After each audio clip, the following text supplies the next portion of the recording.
Every so often, the Sports Hangover touches on mature topics. Discretion is advised. Gossip, BS, lies, and rumors. This is the Sports Hangover. I don't know what that means. No one knows what it means, but it's provocative. It's not. It gets the people going. It's the Sports Hangover. I'm J-Dog. That's Mike, and I am so happy to see you Jeremy, I'm so happy to see you too. on Skype instead of in person. I know. Well, I think a lot of people know if they've listened to the show, but we do prefer doing it on Skype. We see each other a lot in person lately. It's been almost too much. Too much. It's like so many trips back to back to back. Now we're finally separated. We Yes. work best cross country. People don't understand it. Yeah. That's fine. It's chess, not checkers. And we work best when we're farther away. What's the saying where it's like, where you like something so much you don't want too much of it, and it's like too much of a good thing is a bad thing, right? Yeah, and that's and you, that's Jeremy. for us. That's what it turns into. But that's me. We have so much to talk about. We went to a wedding. We were did. guests of a wedding, mostly because we have a podcast. You could say that's the number one reason we were invited. I would say that. I mean, it was probably one of the greatest moments in our lives when. Wow. do you want to tell a story?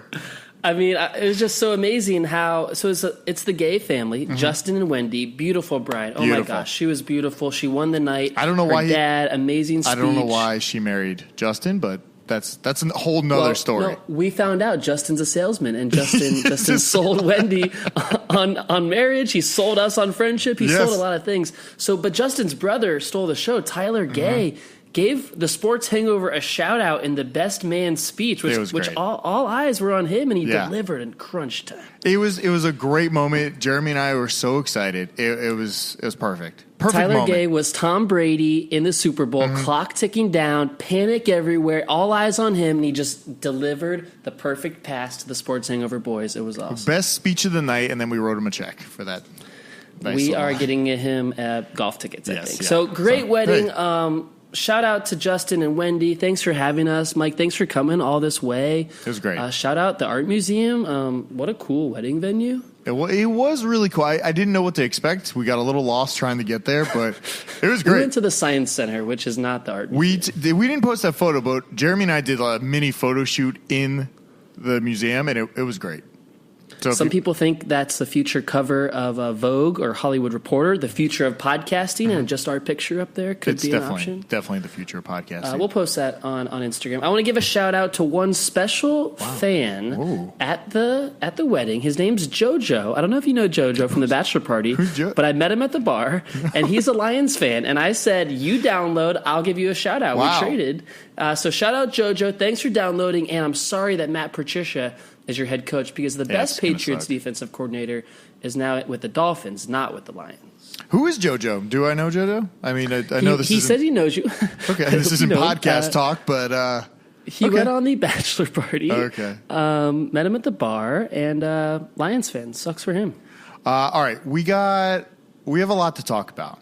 Before we do, Okay. I have a few things for you. All right. I guess you just want to. Why don't you just do the show? Sit back. You chat. You got a lot on your mind today. No, these things are about you, Mike. Oh, great. These two things are about you. I learned Okay. two things about our co-host, Michael Benatar, and I just Okay. want to share them with folks and try to get some general reaction to Okay, them. great. Can't wait to Because hear. we have been together a lot lately. We've been really together. The first thing is I was Yeah. battling a little cold this week, a little sinus issue, flying coast to coast, staying up late, drinking, no problem. Yeah. But you actually told me something which a Fox News host agrees with. Oh, that You know what this is. That's the wrong direction then. Oh no. You don't get sick because you never wash your hands. That is correct, You, yeah. You do not wash your hands at all, refuse. never, at any time. I don't wash my hands going into the bath. Now, this is something like I never dropped on like a first date or anything like that. Like, hey, I didn't wash my hands. I'm gross. we're not proud of And it, yeah. listen, there's definitely a big stigma. You go in the bathroom, you pee, and then you just walk out, and you know eyes are all on you. Like, oh, that guy didn't wash his hands. I think it's a way to live. I'm not sick. Guess what I did? I slept in the same bed as you. And you still didn't get sick. Didn't get you sick. don't tell people that either, Mike. We're not trading all the secrets. I am not sick right now. I feel great. I think it just builds your immune system up. And maybe it's because like I let the dogs lick my face. I never wash my hands. I don't know what it is, but I have not been sick, knock on wood, for like 2-3 years now. like really sick. I'm great. I was sick this week, so you win that one. The I do Fox win. and Friends co-host, he said he doesn't wash his hands because if you don't acknowledge germs, you won't be affected by germs. Well, listen, so I'm that not. was a little different. That's a little bit more like cuckoo. Yeah, that's why he's on Fox. I'm not that cuckoo. So that was one thing I learned about you. The other thing, I feel like we both learned this about you. You also didn't know this previously. Is you are actually left-handed at certain sports, right? You found out at the age of 32 that you are left-handed at playing golf, basketball, and basketball, all these things. Well, I never knew basketball. I was in Tampa hanging out with my dad. We went to the basketball court just for a little cardio before I come to see you, and you have to get your body ready for drinking for the weekend.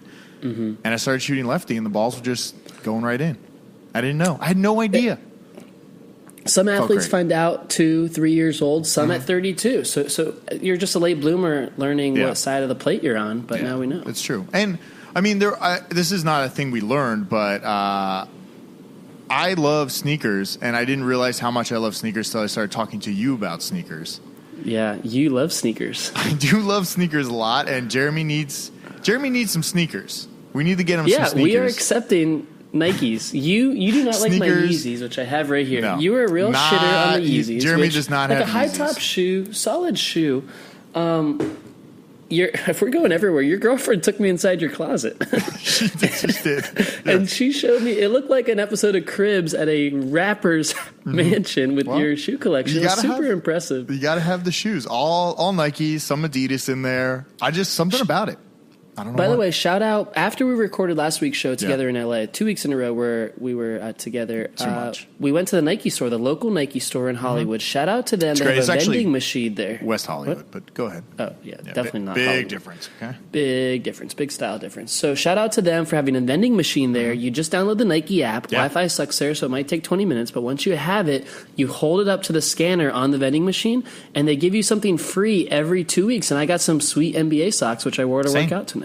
No, they're great. I love that. I don't know if it's everywhere. It's just it's called our Melrose local Nike shop, and they just give you free stuff all the time, and it has all the best Nike gear around. So I do tend to go there a lot when I want some shoes. It was pretty sweet. So that's a lot happening in our world. A lot. Is that the show, or is it just a personal show? I feel like it's like a little therapy. All right, I think we talked about this just sitting on your sofa this weekend, but we talked about ESPN and their subscriber base on ESPN Plus, and then we talked about all these over-the-top networks coming around.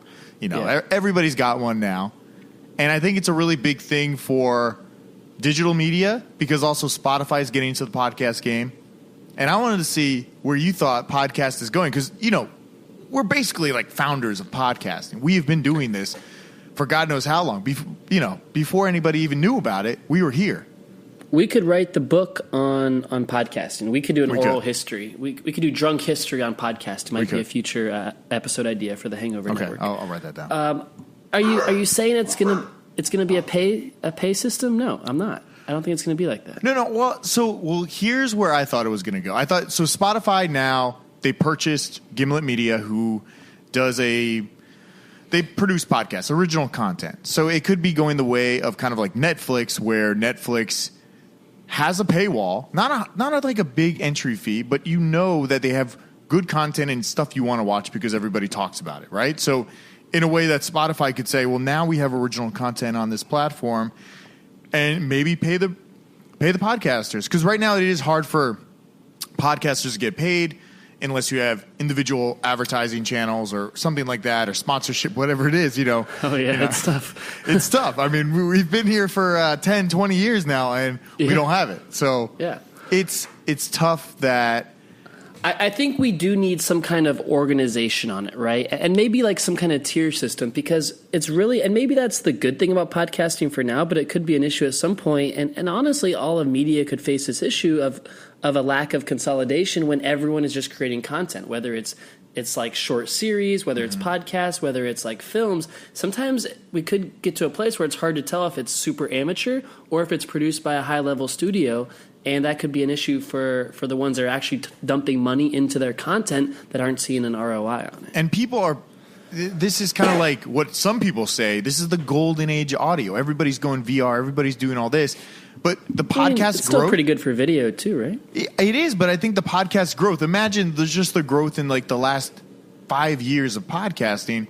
It went from no one knowing what a podcast was to our dads being able to figure out how to download a podcast, and they can barely call us on the phone. Right? You're right. They both figured it out. Somehow they listen to us. So I think you're right. And maybe it is a golden age of audio because we are about to see it. And I'm going to take this a little deep and stop me if I go too far. But we're about to see a huge change in transportation, right? In Asia, these countries that are huge in technology, they're developing flying Ubers, flying taxis, things like that. And when you can ride these things, what I'm telling you, self-driving cars in the U.S. are going to be here in the next 5 years. Yeah. And they'll be on all the roads. You took a self-driving Lyft in Las Vegas recently, correct? Great ride. Perfect. So what I'm saying is when you're driving, your eyes need to be on the road and you have to listen in the car. But when you are in these self-driving vehicles or these flying vehicles and you're not commanding it, you have the ability to view and watch. And that's where video will make a resurgence in transportation. But don't you think there's something about the audio and like the very passive way of you can just like put it on. It's kind of like a friend. Like people are listening right now to our voices. Like they're in the room having a conversation with us, right? Like this is just our like friends do that. Yeah, our friends just listen, and it almost becomes like a friend, right? Shout out Canadian. You listen to these people all the time, and they just like you get to know them, and it's a little different from watching. Yeah, but it's like a book. A book is never like a primary. Like do people come home and they sit down and they turn off all the lights and listen to a podcast? I don't know that. That's happening so much. I turn on the TV still. I'll still watch TV late at night when I'm all done with my activities for the day. I just love putting on a podcast. I'll go on a walk with the dogs. I drive in the car. I like it because it's just there's something there. And a lot of times it's hard to watch it. And I think Spotify, what they're doing now, we'll see what's happening. I mean, they spent over $200 million on this podcast company, Jeremy. We really fucking missed the boat, by the way, because why can't they dump some of that on us? I know.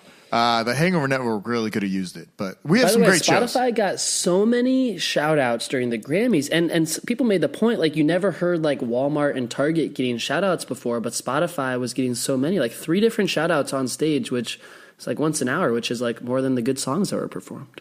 Oh, you didn't like all the songs? I thought the songs were pretty good.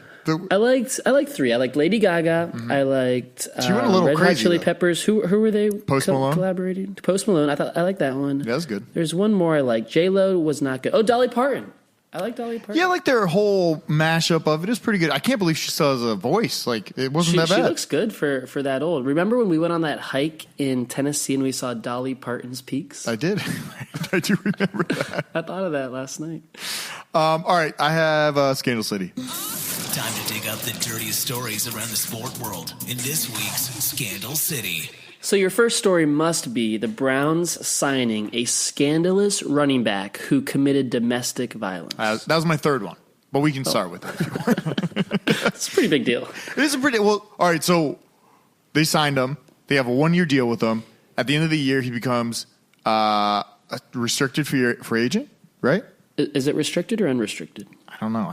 I don't know. I briefly read the article. I assume it's a 1-year deal. So their GM, Dorsey, had Kareem Hunt in Kansas City. So he does know him personally. So he's given him the benefit of a doubt. Mm-hmm. But I don't think he's going to play many games. He's still facing a huge suspension from Goodell. Yes. Well, the NFL has to clear him first before he can ever play. And then, so when that news broke, I was listening to a Sam Harris podcast, and he's like, meditation, philosophy, all this stuff. And he started talking about forgiving people where somebody in the past could do something wrong, but if they come out and say like, hey, I did something wrong, blah, blah, blah, this is like how I feel, and I was crazy back then, and almost like a Mike Tyson where like we know Mike Tyson was crazy, but you see him now, you're like, Mike Tyson seems like a pretty good dude. Like I would hang out with him. Like he seems kind of friendly, nice.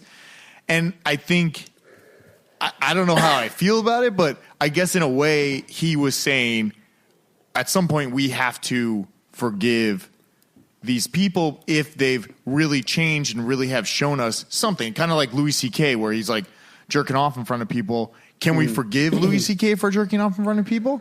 It's up to him how he comes out and says what. Well, I don't think it's up to him. It's up to all of us, right, to make that judgment. You don't have to forgive someone, but you have the option to forgive, right? Yes, but I think also it's kind of like the prison system, right? We say you go in here for X amount of time, you then come out, and we've already forgiven you because of the time you spent in jail. So it's almost like, where does the line draw on us? Like, if we did something bad, shouldn't people, even if they don't want to, we come out and say, hey, we did something wrong, you should forgive us. But I don't know how that really works in the real world, because it's hard for somebody like Kareem Hunt to come back after videos have been released or whatever it is, and it's the NFL. It's like this is a pretty big deal if they actually let him back in, which isn't 100% coming back yet. But I don't know how. I mean, shout out Sam Harris and the Waking Up podcast. It's very strong, and it's a good topic. I think we go a long time on it, but it's up to individuals. If someone out there has been harmed by domestic violence and they choose not to forgive someone who's clearly committed this act, then they shouldn't support him. But at the same time, Tyreek Hill committed a very similar act on the Chiefs, and it just happened before he joined the Chiefs. So no one thinks about that, and no one holds him to the same standard that we're about to hold Kareem Hunt to. It also wasn't on video. So it's all these double standards that come into play that make it very murky. But remember, Jeremy, we had a lot of deep talks this weekend. We were just walking and talking about how we evolve and change as a person. Like, we're different people from what we were at 21, where we would have maybe blacked out and puked on ourselves at a wedding. But I saw that girl. She did that. She did that, but we didn't do that. I hope she's listening. We didn't do that. We have evolved, and evolution is healthy with your thought process, but we still have to be open-minded to what we think, but also what other people think, and not to judge them for their point of view, whether they forgive him or not forgive him. For the Browns, I think it's a good business decision. Some kind of ruling could come out here where he gets 2 games suspended and he plays 14 games and he carries them to the playoffs, because they could really use another playmaker. I already thought they had a good running back. Like, why do they need another? Like, they had so many, they got rid of one. The best teams have running back committees, right? I mean, Carlos Hyde is out. Nick Chubb's good, but he could help. Carlos Hyde was better on the Browns than he was on Jacksonville, but also Jacksonville's really bad. Really, really bad. Carlos Hyde is done. My dog's barking. I hear. I thought you were just not going to mention it. I was trying not to. All right, the next one I have Antonio Brown. Domestic violence coming up. Pittsburgh looking to trade him. And there's a report. Domestic violence by Antonio Brown? Well, he didn't get arrested for it. So there was like reports of domestic violence, but no arrest. Pittsburgh looking to trade him. And the value now might have been around a first-round pick. Can you guess what kind of pick they're giving him for him? This happened over the weekend. We didn't really follow this story closely. He's 30. He's 30 right now. Yeah, he's 30. Maybe like a 4th-round pick? Wow. Yeah, you're right. Ding, ding, ding, ding. Oh, thank you.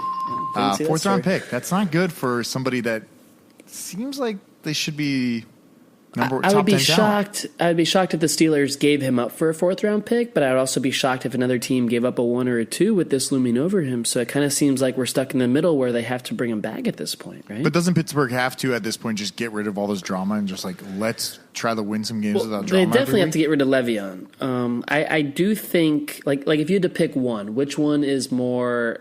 Can you bring back Le'Veon or you can Brown? bring I'd back say Brown. Antonio Brown. You can't bring back Bell after he sat out all year. You can't bring him back. He ruined your whole season. No. Brown just ruined your last few games. Yes. I saw Peter King, the dean of the NFL, was going over the potential matchups for opening night next year. Okay. And he suggested Steelers at Patriots, which is a real game that will happen, could be the game. And then as a caption, he called it Drama Queens at model franchise. And that's basically what Pittsburgh has become. They were the model franchise in the Terry Bradshaw days. Mike Tomlin comes in, wins a Super Bowl. Yeah, Ben did some rape, but everything's okay here. But now, no, we're back. We're back to the drama queens. And that's what's happening in Pittsburgh. That is what's happening, man. The Pittsburgh fans are going to be pissed at you. I mean, facts only. Speaking of, I have a scandal for you with Goodell mentioning that opening night game. So a lot of reports are out there are saying, so you know what happens. The team wins a Super Bowl. 9 months later, beginning of September, boom, they're hosting the Thursday night game to open the season. It happens every single year the last 10 years or so. Yeah. Reports say that Goodell will not let the Patriots host that game because he's not a Patriots guy. He's not a Robert Kraft guy. We know this about Goodell. So reports are it'll be the Packers and the Bears in Week 1. Kind of a random matchup when you think the Patriots just won the Super Bowl. Yeah, why I don't understand what the deal is. What do you mean? I mean, I know they're throwing shots at him all the time, but I don't understand. Well, Deflategate, it goes back to that. I know. They hate each other. All the Barstool guys with Goodell on their face in the clown costume, getting kicked out of NFL events. Robert Kraft and Sean Payton wearing that shirt sometimes. I know. Do you think he was actually wearing it underneath the sweater or jacket he was wearing? Yeah, I think so. That's it looks good. like it, doesn't it? I mean, It really good for did. Barstool. Yeah. But, So, well, all right, so he's Packers not. Bears opening night. That's not fair. You got to No. show Brady. I mean, that will be a good game if the Packers are good, but I don't know if they're They going have to a be new any better. coach, kind of questionable. Rodgers is the best quarterback of all time, right? No, we can't. We can't say we that. can't No, do that. no, We can't not do at that. all. Not at all. Wait, All right. Brady didn't really win that 6th Super Bowl. He only has 5 still, right? I mean, that doesn't. I think this Super Bowl doesn't really count because it was a really bad Super Bowls, but the other ones count. Yeah, they count. All right, let's talk the biggest thing that happened over the weekend. It wasn't the wedding. It wasn't that we hung out together. Wait, It all these was things are great. the AAF. Football is back. How excited we were. All right, I don't know how to describe it. It sounds when I'm trying to say in my head, it sounds really bad. But you go ahead. You booked your ticket to Orlando to attend Week 1, the Atlanta and Orlando AAF teams, Alliance of American Football. They call it the Alliance for short. We learned that over the weekend watching the game. So it's called the Alliance. You booked your ticket to Orlando to come to the game. Yeah. CBS, Under the Lights, Steve Spurrier, all these playmakers. And the wedding got scheduled after you booked your ticket. Yeah, so then you had to attend the wedding. We couldn't make it to the wedding. game. That's on us. So the games happened without us. But the Alliance is here. Saturday night, the ratings tied NBA primetime. It was like Lakers-Warriors or some awesome matchup like that. And we're all in. We 100%. are the AAF boys. We are. I'm super, super excited. So here are some. I broke down some rules. Somebody wrote out this thing, just a brief thing about the good and the bad of the AAF. Now, Just say the good. Don't tell the people about the the bad. good, no TV timeouts. Also, if there is a penalty on the field, instead of just like us sitting there and like two announcers trying to figure out what happened, they go directly into the booth, and there's the referee in the booth talking it through, saying like, I see the ball, I see it dropped out a little bit here. You know what? Not enough to turn it over. It stands. So simple, streamlined. So simple. Also, the modified overtime is kind of weird. You get like everybody gets a first and goal and a chance to score, and there's no field goal allowed. You have to go for 2 points, which is pretty exciting. It is. They say the bad rules are no kickoffs, and you're not allowed to rush. That's a good rule. Yes. Kickoffs are a waste of time. So often in the NFL, a team scores a touchdown, they go to break. You see the kickoff, they go to break again. It's like, wait, 7 minutes of my life I just wasted on this? And then no rush. You can't rush more than 5 guys at once. I like that. No blitzes. It means there's going to be better offense. Now, some teams did look rusty. And by the way, Not a lot of points scored. Before we take too deep of a dive here, we should tell people where they can get more coverage of the Alliance. You're going to see a little bit more of what we're going to do. We came up with an idea late one night, sitting in Jeremy's apartment. We were eating cookies. We were eating cookies. We have the Alliance Football Talk with the AAF boys. We have a new podcast on the network. Me and you are launching it. We're Yep. bringing in some investors to build it up, some experts, those that study the game, watch the game. We're going to have players. We're going to have coaches. Everything. We are the AAF boys. We are all in on alternatives to football because we all know that the NFL is not here to stay, but the Alliance could be. Well, I do like that the Alliance was a little bit more aggressive. The hits were big. There's one big hit over the weekend where the quarterback's helmet flew off. We'll talk about all of it on our podcast this week on the Alliance So they Football can download Talk. now, right? Tell them exactly how to find it. Well, you can search AAF Boys, or you can search the Hangover Network and find all of our great podcasts, or the Alliance Football Talk. That's what it'll be called. That's the podcast name. We hope you subscribe. We're kind of going to be like you along the way. We're going to be learning as we go, learning about the players, the trends. I can tell you one thing right off the bat. Tell me. I am going to prop up a very famous member of the AAF, and I am going to crush. My J-Dog Takes On this week is being transferred over to the AAF boys. We're not getting it here. You have to go subscribe love it, there. Jeremy. That's what it's called. That's a tease little to get our new tease. guys started. All right. Well, we're going to end the show. We've seen way too much of each other. Are we? Because the Orlando Magic have gotten a player with the yips, and I'm very excited about it. Oh, so we're talking yips on the AAF show? We're not talking about. No, we're talking NBA for a second here. The NBA trade deadline happened. Wait. Hold on. Where's my NBA? NBA news. This new soundboard got me all. I thought the guy with yips was on the AAF. Yeah, I was like, what are you talking about? He's on like the basketball. AAF now. No, he's in Orlando. He's on the Magic. Markelle Fultz, the number 1 overall pick just 2 years ago. He's only 20 years old. Got traded to the Magic amidst a flurry of trade deadline moves in the NBA. And I love it for the Magic. Some people say the yips can't be fixed. I say, no, they can be. They can be fixed. Well, we'll see. I mean, it's good value, right? They get him for low cost. He's young. Hopefully you can fix it. Get some of the stem cell injected maybe if his arm's still yipping a little. You had some yips. We were playing some darts over the weekend. Couldn't get that hit. How would you describe my action? It was a very awkward darting motion because it was like low and straight, not really like an angle. It's like a tick. It's not really a toss. It's like a tick. Yeah. Like you almost get electrocuted and you just got. But it's weird. You lost to someone with a tick. That was only the first time when I didn't know the rules of the game. Didn't know the rules of darts. We actually had a very competitive weekend. We played Topgolf. We played darts. We played. We had sword fight. Sword fighting in the time. All right, good show. All right, go to thesportshangover.com. Find everything there. Subscribe. Tell your friends. Go to Amazon. Search it all.